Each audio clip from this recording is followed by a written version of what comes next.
चांद की ठंडी निगाहों के नीचे हवेली का दरवाजा मंडराता है, एक गहरा मुंह जो डर का वादा करता है। कमल, अरुण, सूरज, बुद्ध और संजू मूर्तियों की तरह खड़े हैं। उनका डर फीकी रोशनी में अंकित है।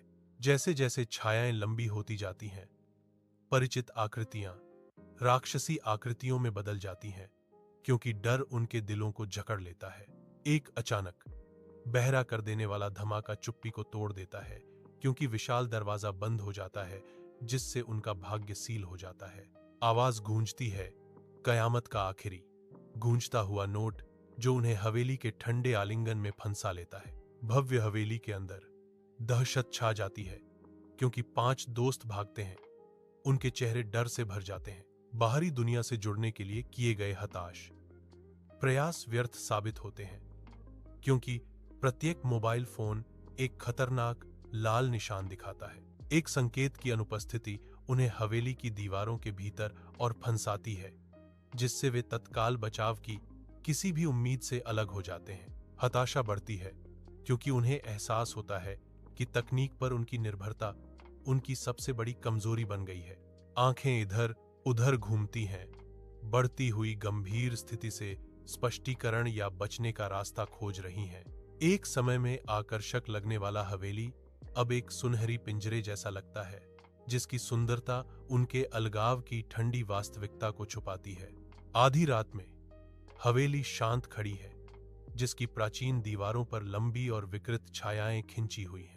ऊपर की मंजिल से पैरों की आहट गूंजती है, हर आवाज शांति और डर को बढ़ाती है। एक स्पष्ट डर की भावना हवा में व्याप्त है, जो अदृश्य है, लेकिन वहां मौजूद सभी लोगों द्वारा भारी महसूस की जाती है। अदृश्य उपस्थिति मंडराती है, हवेली और उसके निवासियों पर आतंक की लंबी छाया डालती है। कमल ने खुद को संभाला। उसका दिल धड़क रहा था, क्योंकि उसने अंधेरे में ऊपर देखने की हिम्मत की। एक भयानक दृश्य उसका स्वागत करता है। एक भूतिया सफेद आकृति प्रकट होती है। उसकी आंखें एक विचित्र अलौकिक प्रकाश से जल रही हैं। आकृति तैरती हुई प्रतीत होती है, जो एक अस्वाभाविक ठंडक विकीर्ण करती है, जो हवेली की हड्डियों में प्रवेश करती है। कमल के बोलते ही एक भयानक घोषणा गलियारों में गूंजती है। उसकी आवाज डर से कांप रही है। आप सभी यहां से बच नहीं पाएंगे। रात के अंधेरे में प्राचीन हवेली के भीतर एक अशुभ संकेत प्रकट होता है। एक भयानक लाल रंग दीवारों से रिसना शुरू हो जाता है, जो एक भयावह दृश्य को चित्रित करता है। लाल रंग का दाग फैलता है। एक अजय भय की लहर प्राचीन पत्थर को निगल रही है। पहली चीख गूंजती है, कच्चे आतंक के साथ सन्नाटे को भेदती है। चीखों का एक कोरस उठता है। 5 आवाजें शुद्ध, बिना मिलावट वाले डर की एक सिम्फनी में एकजुट होती हैं। हवेली भयावहता का पात्र बन जाती है, जिसकी दीवारें नश्वर आतंक की आवाज से गूंजती हैं। धुंधले प्रकाश वाली हवेली के अंदर अरुण की आकृति विशाल, अड्डिक दरवाजे के खिलाफ एक सिलहूट है। हताशा उसके चेहरे पर अंकित थी। अरुण प्राचीन लकड़ी के खिलाफ अपना वजन फेंकता है। हर प्रभाव शांत घर में गूंजता है। वह तनावग्रस्त होता है। मांसपेशियां उभरती हैं, क्योंकि वह हताशा से बाधा को पार करने की कोशिश करता है। उसके प्रयास व्यर्थता का नृत्य है। धूल और टुकड़े उड़ते हैं, क्योंकि दरवाजा अडिग रहता है, जो उसकी उम्र और ताकत का प्रमाण है। अरुण रुक जाता है, हांफते हुए। उसकी निगाहें ठंडी, निर्दयी ईंटों और मोटार पर पड़ती हैं, जो अब दिखाई दे रहे हैं, जहां एक बार दरवाजा प्रवेश करने योग्य लगता था। हार मानकर वह दीवार की खुरदरी सतह को छूने के लिए आगे बढ़ता है, जो उन रहस्यों का प्रतीक है जिनकी वह रक्षा करती है, और उन बाधाओं का प्रतीक है जिन्हें वह पार नहीं कर सकता। जैसे ही सूरज की आखिरी किरण गायब होती है, हवेली पर एक बेचैन अंधेरा छा जाता है। एक अचानक तीखी चीख सन्नाटे को चीरती हुई भव्य हॉल में गूंजती है। ठंड लगने की आवाज अचानक बंद हो जाती है, जिससे डर का खालीपन पैदा हो जाता है। एक घबराहट भरी खोज शुरू होती है, लेकिन चीख का स्रोत बिना किसी निशान के गायब हो गया है। रहस्यमय ढंग से गायब होने से हवेली के निवासी दहशत में हैं। रात के आवरण में कमल, बुद्ध और संजू हवेली में घुस गए। उनके कदम तेज थे। वे एक अदृश्य शक्ति से प्रेरित होकर सबसे पुराने कमरे की ओर दौड़ते हैं, जहां परछाइयां रहस्यों के साथ नृत्य करती हैं। प्राचीन कमरे की हवा में धूल के कण घूमते हैं, क्योंकि वे बेतहाशा जवाब ढूंढते हैं। हवेली के इतिहास का भार अंदर तक महसूस होता है। सन्नाटा केवल उनकी फटी हुई सांसों से टूटता है। पुराना कमरा छाया में डूबा हुआ है। हवा सुन्न और भूली हुई यादों की गंध से भरी हुई है। चांदनी बंद खिड़कियों में दरारों से कमजोर रूप से रिसती है, जिससे कमरे में अजीब धारियां पड़ती हैं। धुंधले प्रकाश में धूल के कण नाचते हैं। हर एक भारी अंधेरे में एक छोटा सा भूत। फर्श पर गंदगी और मलबे के बीच राख में एक भयावह संदेश लिखा गया है। प्रत्येक शब्द धुंधली रोशनी में मरोड़ता हुआ प्रतीत होता है। जो कोई भी प्रवेश करता है वह हम में से एक बन जाता है। खौफनाक शिलालेख हवा में भारी होकर लटका हुआ है, जो किसी भी व्यक्ति के लिए एक मूक खतरा है जो उल्लंघन करने की हिम्मत करता है। पुराने कमरे में भारी दरवाजा चरमरा कर बंद हो जाता है। अचानक सन्नाटे में जगह सील हो जाती है। एक ठंडी फुसफुसाहट हवा में रेंगती है। अदृश्य फिर भी स्पष्ट त्वचा पर रोंगटे खड़े करती है। वह भूतिया आवाज एक भयावह निमंत्रण के साथ गूंजती है, अब तुम्हारी बारी है। छाया गहरी होती है और कमरा अपनी सांस रोककर एक अज्ञात भाग्य का इंतजार करता प्रतीत होता है।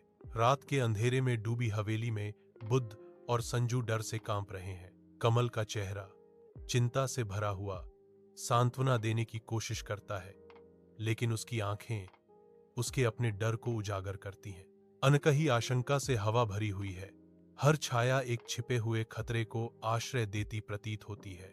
प्राचीन संरचना की हर चरमराहट उनकी बढ़ती चिंता को बढ़ाती है, हवेली को डर के कारागार में बदल देती है। बुद्ध और संजू एक साथ बैठे, उनकी बड़ी आंखें इधर उधर घूम रही थीं, भारी अंधेरे में सुरक्षा की झलक खोज रही थीं। कमल का सुरक्षात्मक रुख उसके हाथों में सूक्ष्म कंपन से कमजोर पड़ जाता है, जो उसके बढ़ते डर के खिलाफ उसकी आंतरिक लड़ाई को उजागर करता है। हवेली के भीतर गहराई में छायाएं लंबी होती हैं, परिचित आकृतियों को भयावह रूपों में बदल देती हैं। एक अदृश्य उपस्थिति हिलती है। वातावरण में एक सूक्ष्म बदलाव, एक रेंगने वाला डर। अंधेरा इकट्ठा होता है, एक स्पष्ट इकाई आगे बढ़ती है। इसका दृष्टिकोण मौन लेकिन पूर्व सूचक है। एक छाया खुलती है जो उनके प्रति एक भयावह अनुग्रह के साथ खिंचती है, जो आसन्न तबाही का वादा करती है। अंधेरे को भेदते हुए आंखें प्रज्वलित होती हैं, एक अपवित्र तीव्रता से जलती हैं, जो अंधेरे के भीतर की द्वेष को उजागर करती हैं। आंखें और भी तेज चमकती हैं, दर्द का वादा करती हैं। धुंधली रोशनी वाली हवेली में कमल एक पुरानी तलवार उठाता है, जिसकी घिसी हुई धार मुश्किल से हल्की रोशनी पकड़ रही है। वह आगे बढ़ता है, तलवार एक छिपी हुई छाया पर निशाना साधती है। उसका चेहरा गंभीर दृढ़ संकल्प का मुखौटा है। अचानक ब्लेड हवा में रुक जाता है, जैसे कि एक अदृश्य बाधा से टकरा रहा हो। प्रतिरोध का बल स्पष्ट है। कमल के चेहरे पर निराशा और भ्रम छा जाते हैं, क्योंकि वह अदृश्य दीवार के खिलाफ संघर्ष करता है। हवेली के अंदर साया का क्रोध फूटने पर परछाइयां नाचती हैं। साया ने कमल को क्रूर बल से धक्का दिया। कमल प्राचीन पत्थर की दीवार से हिंसक रूप से टकराता है। प्रभाव शांत हवेली में गूंजता है, जो टूटे हुए भरोसे का एक स्पष्ट प्रमाण है। कमल का दर्द भरा भाव विश्वासघात की गहराई को दर्शाता है। भव्य हवेली के अंदर बुद्ध और संजू स्वतंत्रता के लिए एक हताश दौड़ लगाते हैं। उनके दिल घबराहट से धड़क रहे हैं, उनके हाथ निकास की ओर बढ़ते हैं, उनकी आंखों में उम्मीद चमकती है, क्योंकि वे भारी दरवाजा खींचते हैं। अचानक एक गड़गड़ाहट के साथ दरवाजा अलौकिक शक्ति से बंद हो जाता है। गूंज शांत हवेली में गूंजती है। फंसे हुए बुद्ध और संजू डर से भरी निगाहों का आदान प्रदान करते हैं। उनके कारावास का भार उन पर पड़ रहा है। अलंकृत दरवाजा एक अभेद्य बाधा के रूप में खड़ा है, जो हवेली की अशुभ दीवारों के भीतर उनके भाग्य को सील करता है। उन्हें एक भयानक एहसास होता है। भागना न केवल मुश्किल है, बल्कि नामुमकिन लगता है। हवेली के अंदर साया मुड़ती है, परछाइयां नाचती हैं। उसके होंठों पर एक शांत मुस्कान है। उसकी नजर बुद्ध और संजू पर फिरती है, एक शांत जीत के क्षण को पकड़ती है। अचानक सांस की एक तेज तीखी झोंक शांति को भंग कर देती है, क्योंकि चीखें फूट पड़ती हैं जो प्राचीन हॉल में गूंजती हैं।